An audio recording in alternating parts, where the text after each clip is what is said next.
Hello students. So today's task was Virginia Woolf's To the Lighthouse. It's a beautiful novel, as you might have already seen while making the assignment. So I'll tell you a little bit more about it and brush up a little what I have already taught. So To the Lighthouse was published in 1927 and is a landmark novel when it comes to the stream of consciousness technique, which was taken to another level by Virginia Woolf. And the novel centers on the Ramsay family and their visits to the Isle of Skye in Scotland during the summer vacation.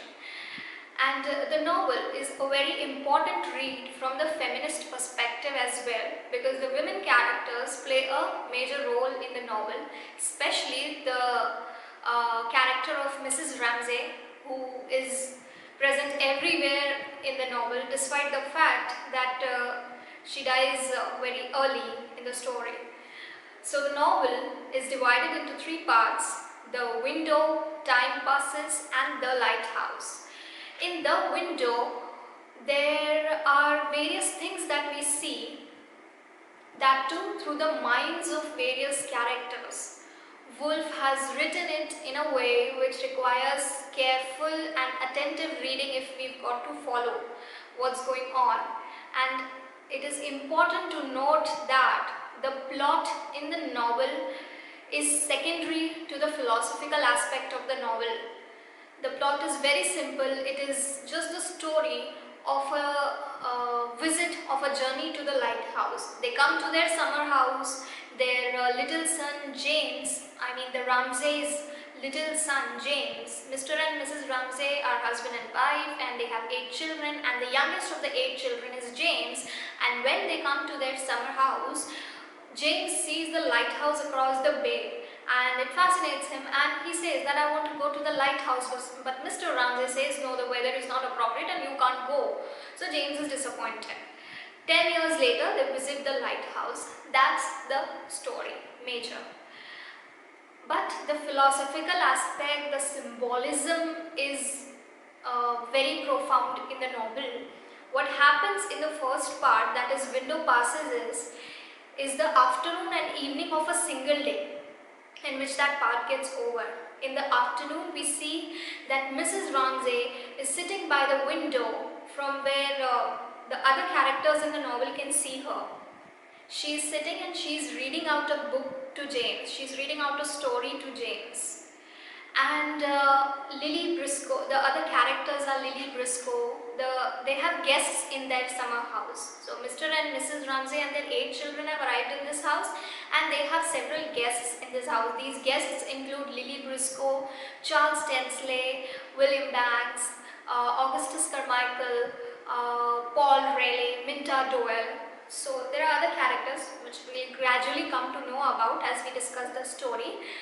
What happens is, little bit I'll tell you about the characters first. So Mrs. Ramsay is the mother and a very important presence in the house and in the lives of everybody around. She thinks about the good of everybody. She has a grace about her.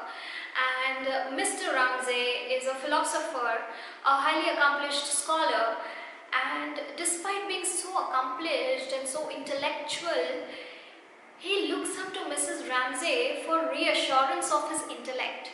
He looks up to Mrs. Ramsay and thinks that maybe I'm not good enough. He always needs a reassurance from her. He always needs that feminine support to be sure about his intellectual abilities. And he also needs from her the reassurance of her love for him.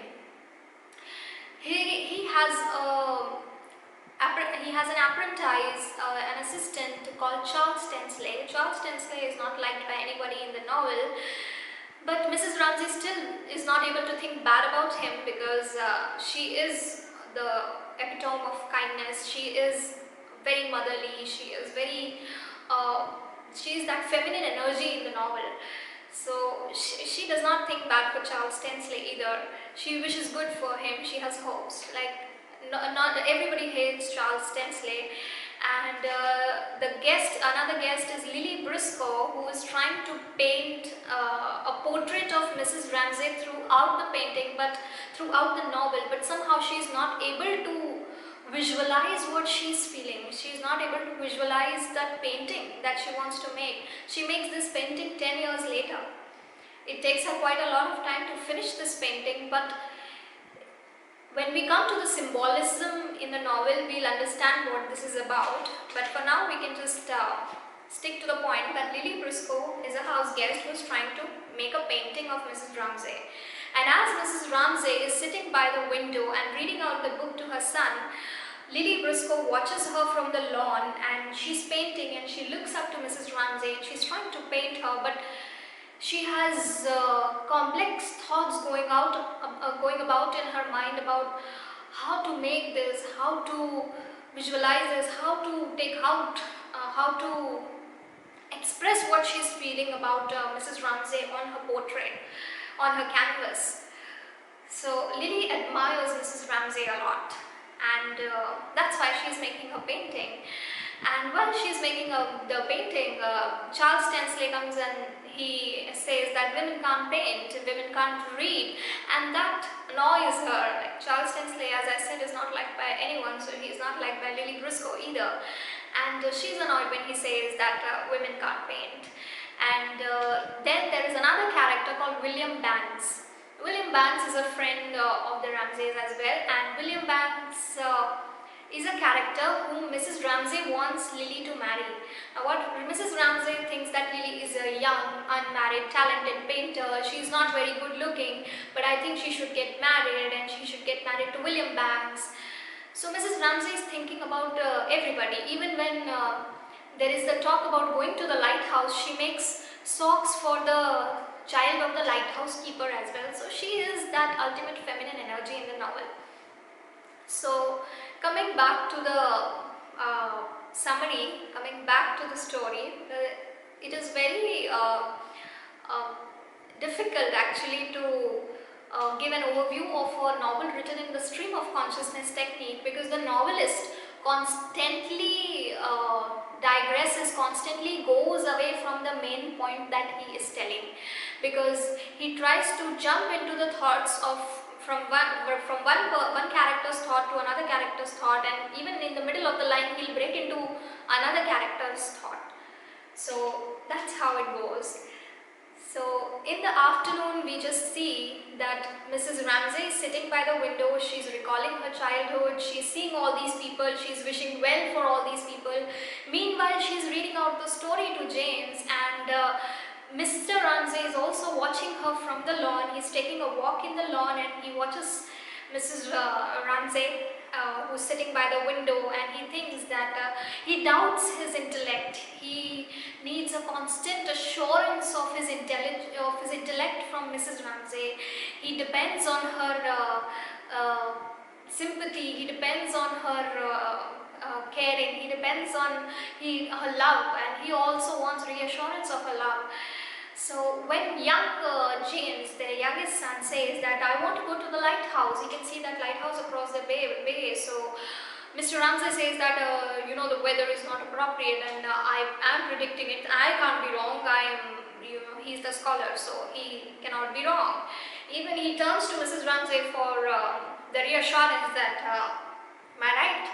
So that's how Mr. Ramsay is. He doesn't like to be doubted, and he has bouts of anger, he has bouts of self-doubt, and Charles Tensley is always agreeing with him. Whatever boss says is always right. That's the behavior of Charles Tensley. So in this, just this happens in the afternoon, and another thing happening in the afternoon is that two of the house guests, Paul Rayleigh and Minta Doyle, are taking a walk across the beach with two of the Ramsay's children, Andrew and Nancy. And during this walk, Paul proposes to Minta and she says a yes, and soon they are going to get engaged. And Mrs. Ramsay decides that in the evening she'll keep a dinner party, and she has cooked everything and everything is nice, but somehow there seems to be unrest on that dinner table. Woolf writes, and we just see that nobody is happy with one another. Nobody is on good terms with one another, and for no particular reason, for no specific reason. It's just that the vibe of the place is not good. The vibe of that dinner table is not friendly, despite all the friends sitting there. So this is how Woolf tries to show the complexity of adult relationships, the lack of innocence that exists in adult relationships, the insecurities and anxieties and self-doubts, and all these things that are there in adult relationships, dissatisfaction that is there in adult relationships. So this normal dinner is not very friendly. But one more thing, that in the beginning of this dinner, Augustus Carmichael, another guest, he asks he asks for a second bowl of soup, and Mr. Ramsay makes a face at that, like, oh, another bowl of soup. So over this little thing, there is a sourness among the people. But Mrs. Ramsay is the binding force for everybody. She has held everyone together somehow with her aura, with her vibe, and with her good feeling for everyone. She has kept that table together, and at a certain magical moment, they all seem to connect. It's just that magical moment. There's no action happening in the novel. It's more philosophical, it's just thoughts going on. So there's one magical moment that just happens.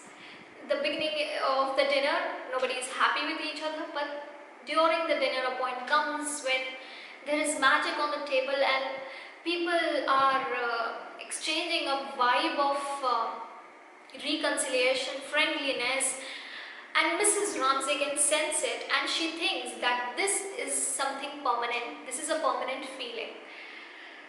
And at the end of the dinner, all the house guests go to sleep. Mr. and Mrs. Ramsay go back in the parlor, where Mr. Ramsay behaves like, he wants Mrs. Ramsay to reassure that she loves him.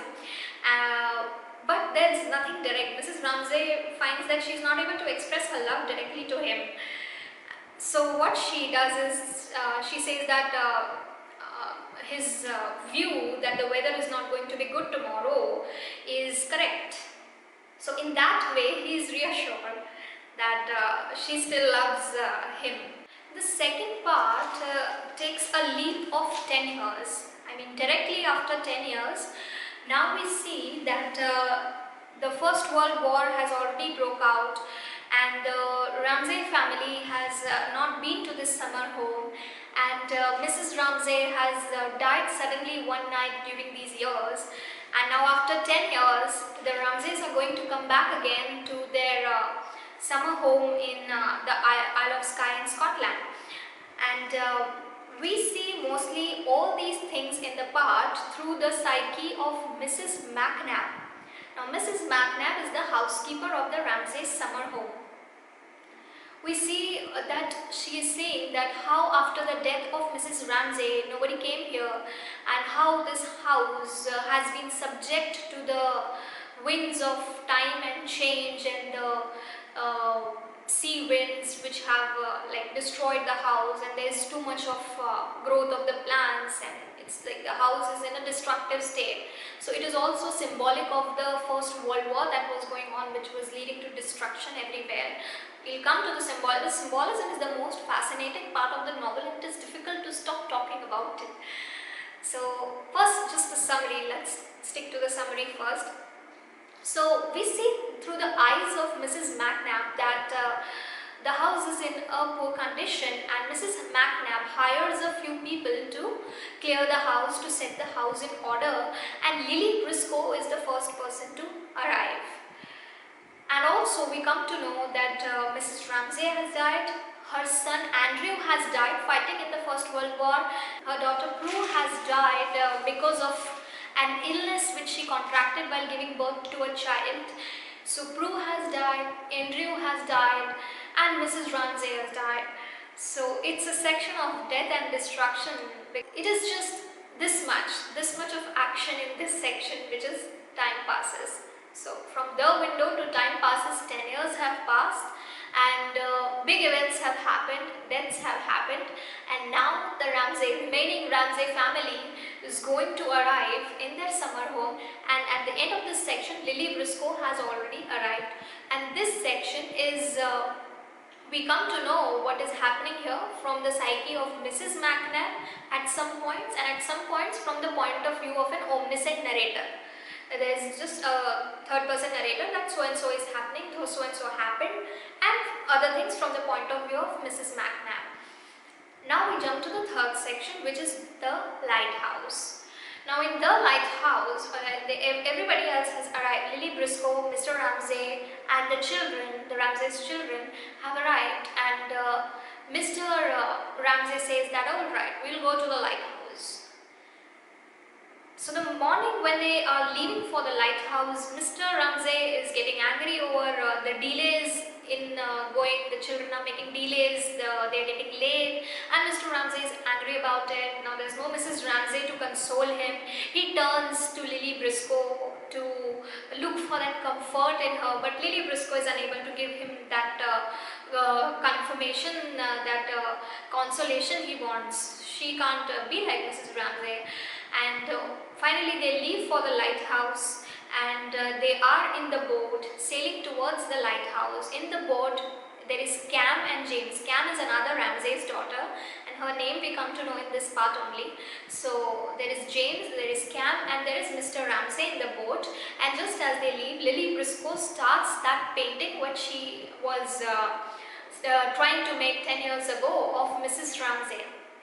She tries to make that painting, and she again comes across those complex thoughts and emotions because of which she is unable to visualize. On the boat, the children are tired of Mr. Ramsay's dominating manner. Like all their life they've been tired of Mr. Ramsay's domineering manner, and even now he's the same. And Mr. Ramsay as usual is angry with his children. He is always annoyed with his children. But as they reach the lighthouse, an important symbol in the novel, and why I will come to that later, but as they reach the lighthouse, as James is rowing the boat, they feel a connection, they feel a reconciliation of all those troubles in their relationship that had been before. Mr. Ramsay praises James for his rowing skills, and James forgives his father in a way. They feel a tenderness between themselves. So as they reach that the lighthouse, their relationship is reconciled, and the moment they reach the lighthouse, back on the beach, Lily Briscoe gives the last stroke of brush to her painting, and she finally finishes the painting of Mrs. Ramsay, and the novel ends here.